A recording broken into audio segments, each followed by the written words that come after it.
La loi du silence semble encore dominer en Italie concernant la pédocriminalité dans le clergé catholique. Le Vatican a souvent été accusé de ne pas en faire assez, malgré la tenue il y a 4 ans à la demande du pape François d'un sommet mondial sur le problème et la promesse de mettre fin aux dissimulations. De même, la Commission pontificale pour la protection des mineurs, créée en 2014, a été critiquée. Marie Collins, notamment, l'a quittée. Selon cette ancienne victime irlandaise, très peu de choses sont ressorties de cette commission depuis. Quand j'ai démissionné, je voulais que l'on sache qu'il y avait une résistance, que la commission avait essayé de faire son travail, mais que des personnes de la curie lui avaient mis des bâtons dans les roues. Le pouvoir et la politique du Vatican étaient ce qu'ils étaient. Ils voulaient contrôler la commission pour nous priver de notre indépendance. Ils avaient peur de tout changement. Et cela nous ramène au cœur du problème, cette volonté de sauver la réputation de l'Église.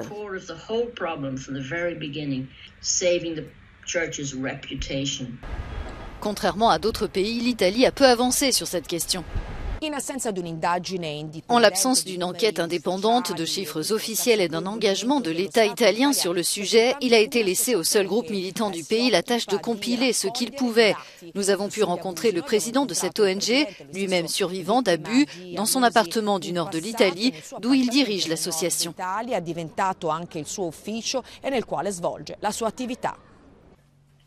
Le dernier rapport de l'ONG envoyé aux autorités italiennes recense plus de 400 victimes, mais celles-ci seraient près d'1 million selon des estimations. Comparé à un laïc, le nombre total de victimes potentielles qu'un prêtre peut agresser sexuellement est plus important, principalement en raison des dissimulations, mais aussi parce que le prêtre, au lieu d'être dénoncé à la police, est souvent déplacé d'une église à l'autre, ce qui fait plus de victimes. En Italie, le nombre total de prêtres est 3 fois supérieur à celui de la France.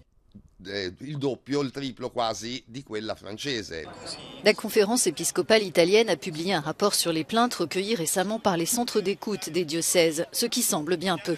L'Italie reste un pays très homogène d'un point de vue culturel et social. Je ne dis pas que nous sommes tous catholiques, mais chaque Italien a un lien avec l'Église catholique, du fait de sa famille ou de son passé. C'est pourquoi ici, il faut plus de temps et il est plus difficile pour les gens en général de prendre conscience de ce qui se passe. En Italie, beaucoup espèrent qu'elle suivra l'exemple de ses voisins où ces crimes ont déjà fait l'objet d'enquêtes approfondies.